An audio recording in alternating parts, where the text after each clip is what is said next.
यह कहानी है ढोलकपुर नामक एक गांव की, जहां पर भोला नाम का एक मेहनती और ईमानदार लोहार रहता था, जो सुबह से शाम तक एक पेड़ के नीचे बैठकर तलवार, कुल्हाड़ी, फावड़ा जैसे लोहे की चीजें बनाता था और उसे बेचकर अपना और अपने परिवार का गुजारा करता था। भोला काफी होनहार लोहार था। उसकी हाथों की बनाई हुई चीज जल्दी खराब भी नहीं होती थी। भोला जिस चीज पर भी एक बार धार चढ़ा देता तो उसकी धार सालों साल तक वैसे की वैसी ही रहती थी, क्योंकि भोला चीजों को काफी मेहनत और लगन के साथ बनाता था। लेकिन फिर भी कभी कभी भोला को खाली हाथ भी बैठना पड़ता था।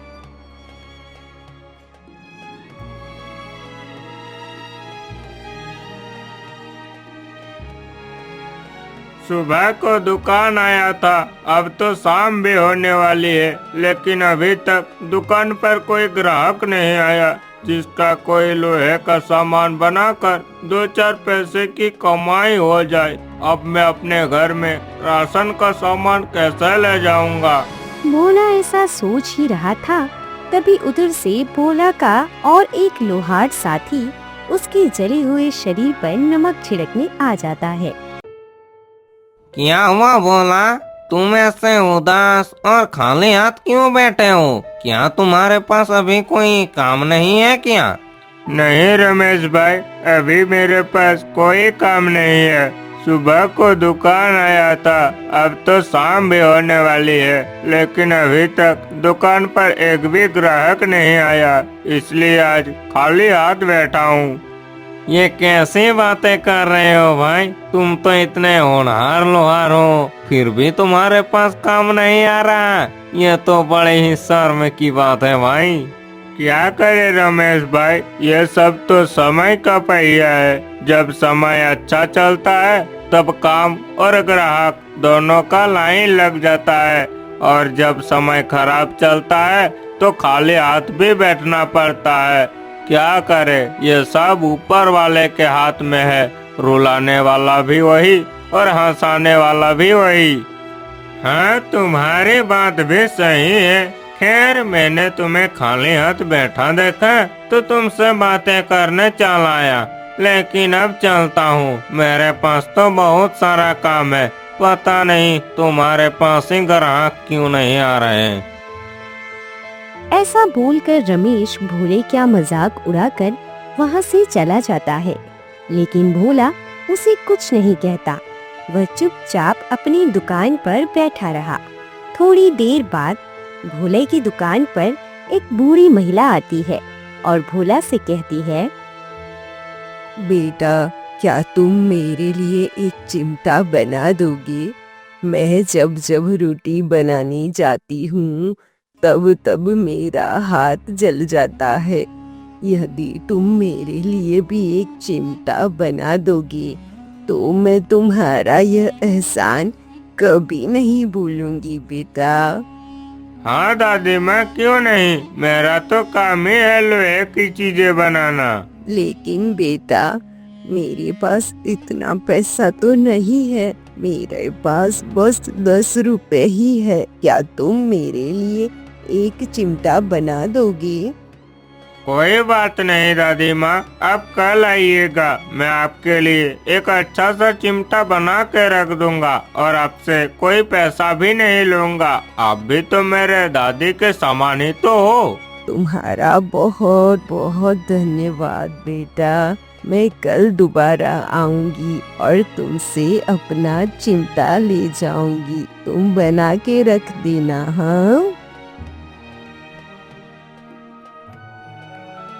इतने बोलकर वह बूढ़ी माँ वहाँ से चली जाती है। लेकिन उन दोनों की बात उस राज्य का राजा सुन लेता है। भोला की यह ईमानदारी देखकर राजा बहुत खुश होता है और वह भोले के पास जाता है और कहता है,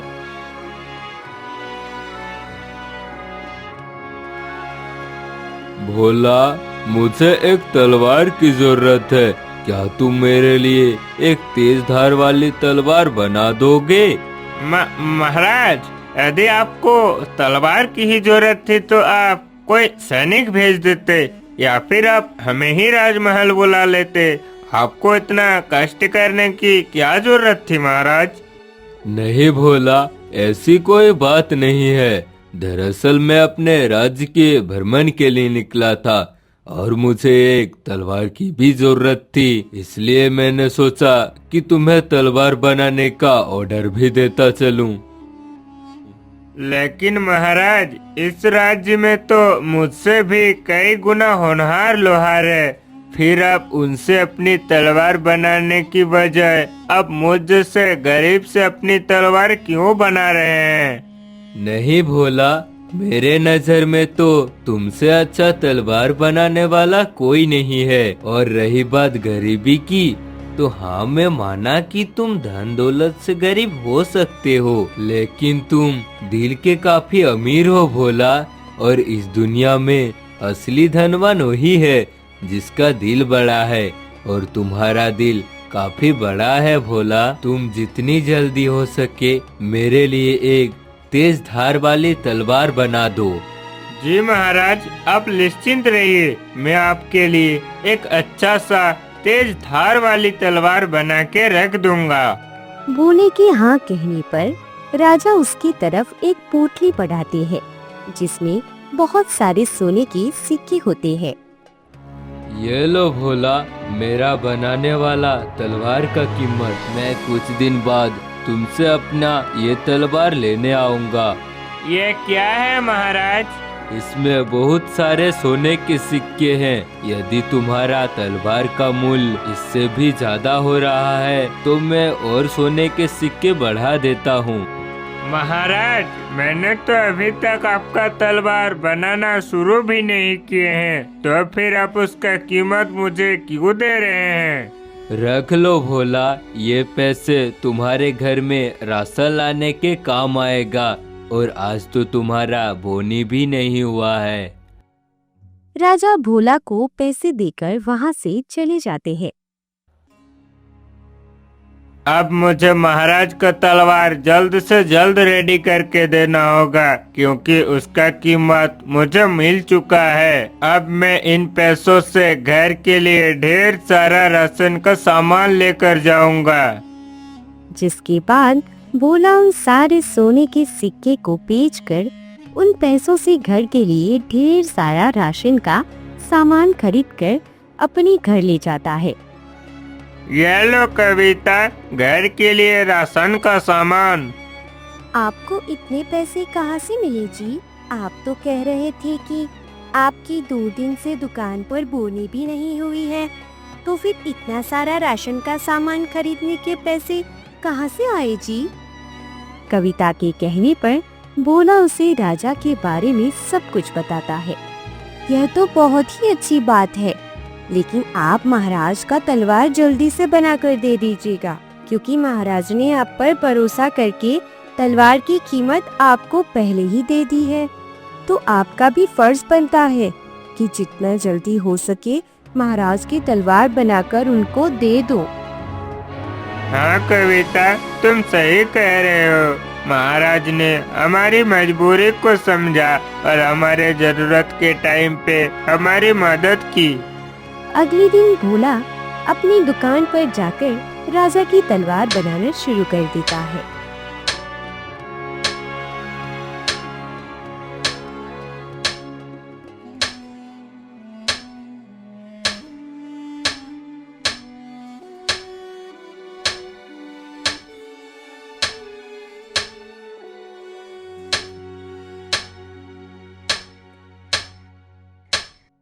चलो, मैंने महाराज की तलवार को तो बना के तैयार कर दिया, लेकिन अब पता नहीं महाराज इसे लेने कब आएंगे। अब इस तलवार को कहीं साइड में रख देते हैं और महाराज की आने की प्रतीक्षा करते हैं। ऐसा बोलकर भोला उस तलवार को पेड़ के पास रख देता है और अपने काम में लग जाता है। महाराज की राह देखते देखते सुबह से शाम हो जाती है, लेकिन फिर भी राजा उस तलवार को लेने नहीं आते हैं। सुबह से शाम हो गई, लेकिन अभी तक महाराज इस तलवार को लेने नहीं आया। ऐसे ही महाराज की रात देखते देखते 3 दिन बीत जाते हैं, लेकिन राजा नहीं आते हैं।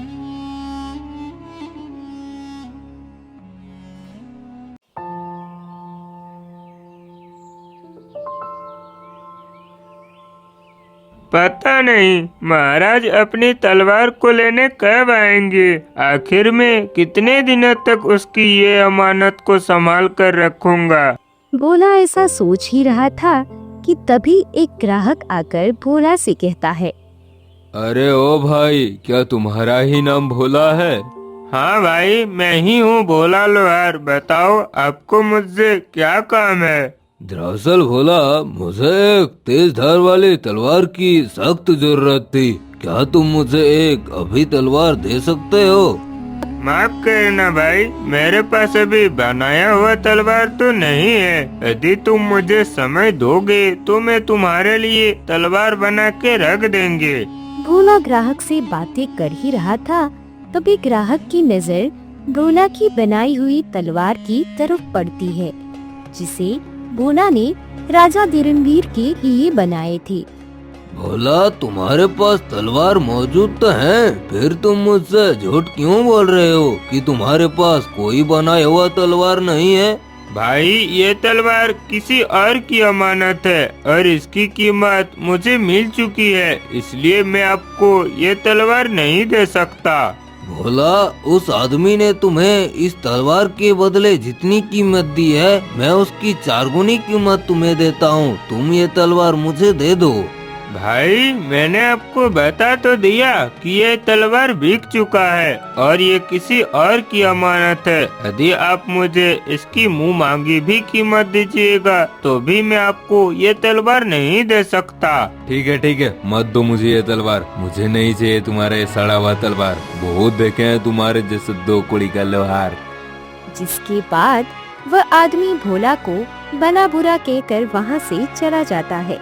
थोड़ी देर बाद और एक ग्राहक उसकी दुकान पर आता है और वह भी उसी ग्राहक की तरह ही भोला की बनाई हुई तलवार को मांगने लगता है, जो उसने राजा धर्मवीर के लिए बनाया था। ग्राहक तलवार की मुंह मांगी कीमत देने के लिए तैयार थे, लेकिन फिर भी भोला उस तलवार को देने से साफ मना कर देता है। इसी तरह एक के बाद एक कई ग्राहक उस तलवार को भोला से मुंह मांगी कीमत देकर खरीदने आते हैं, लेकिन भोला सभी को यह कहकर मना कर देता है कि यह तलवार बिक चुकी है और यह किसी और की अमानत है, इसीलिए इसे मैं आपको नहीं दे सकता। पता नहीं आखिर महाराज इस तलवार को लेने कब आएंगे। आखिर मैं कितने दिनों तक उसकी अमानत को संभाल के रखूंगा। दरअसल उन सारे ग्राहक को राजा धर्मवीर ने ही भोला की ईमानदारी की परीक्षा लेने के लिए भेजा था, जिसे भोला ने पास कर लिया था। महाराज, मैंने भोला से उस तलवार लेने की काफी प्रयास किया, लेकिन भोला किसी कीमत पर भी वो तलवार देने के लिए तैयार नहीं। मैं तो उसे मुंह मांगी कीमत देने के लिए भी तैयार था, लेकिन भोला उसे लेने से साफ मना कर दिया। महाराज, ठीक है, तुम लोगों का काम हो गया, अब बस मेरा काम बाकी है। इतना बोलकर राजा धर्मवीर भोला के पास जाता है और कहता है, भोला, क्या मेरी तलवार बन गई है? जी महाराज, आपका तलवार बनाए हुए तो कितने दिन हो गए हैं। मैं तो कितने दिनों से आपका आने की राह देख रहा हूँ। दरअसल भोला, मैं कुछ कामों में व्यस्त था, इसलिए तुम्हारे पास नहीं आ पाया। वैसे क्या इस तलवार को लेने के लिए और भी कोई आए थे क्या? जी महाराज, इस तलवार को लेने के लिए तो काफी लोग आए थे और वे सभी मुझे इस तलवार के बदले मुंह मांगी कीमत देने के लिए भी तैयार थे, लेकिन मैंने उन सभी को मना कर दिया। लेकिन भोला, यदि तुम्हें इस तलवार के बदले मुंह मांगी कीमत मिल रही थी तो तुम इसे बेच भी सकते थे ना। तुम मेरे लिए कोई दूसरा सा तलवार बना देते। मैं इस तलवार को कैसे बेच सकता था महाराज, जबकि ये तलवार बनने से पहले ही मुझे इसकी कीमत मिल चुकी थी। ये तलवार बनने से पहले ही ये आपका हो चुका था, तो मैं किसी और का चीज को कैसे बेच सकता हूँ महाराज? लोग सच कहते थे भोला, तुम दयालु के साथ साथ काफी ईमानदार हो। तुम्हारी इसी ईमानदारी की परीक्षा लेने के लिए मैंने तुमसे ये तलवार बनाया, और इस तलवार को खरीदने के लिए जितने भी ग्राहक आए थे उन सभी को मैंने ही भेजा था भोला। उन सभी को तुम्हारी ईमानदारी की परीक्षा लेने के लिए भेजा था, जिसमें तुम पास कर लिए भोला। इसलिए मैं तुम्हें ये छोटा सा इनाम देना चाहता हूँ। इस पोटली को तुम अपने पास रख लो भोला, तुम्हारा कभी काम आएगा। नहीं नहीं महाराज, इसकी कोई जरूरत नहीं है। आपने मुझे पहले ही मेरी मेहनताना से कई गुना ज्यादा दे चुके हैं। जिसके बाद राजा धर्मवीर उसे समझाकर कुछ पैसों की मदद कर देते हैं, जिस पैसों से भोला अपने बीवी बच्चों के लिए कुछ कपड़े और घर के लिए बहुत सारा राशन का सामान ले जाता है। तो दोस्तों, यह थी हमारी आज की मनोरंजक कहानी। कैसी लगी हमें कमेंट करके जरूर बताएं। यदि आपको हमारा यह वीडियो अच्छा लगा हो तो इस वीडियो को लाइक करें, हमारे चैनल हिंदी कहानी स्टोरी M09 को सब्सक्राइब करके बेल आइकन को भी प्रेस करें, ताकि हमारी नई वीडियो की नोटिफिकेशन सबसे पहले आप तक पहुंचे। तो दोस्तों, आज के लिए बस इतना ही। तब तक आप अपना ख्याल रखिएगा और हम आपसे मिलते हैं एक नई कहानी के साथ।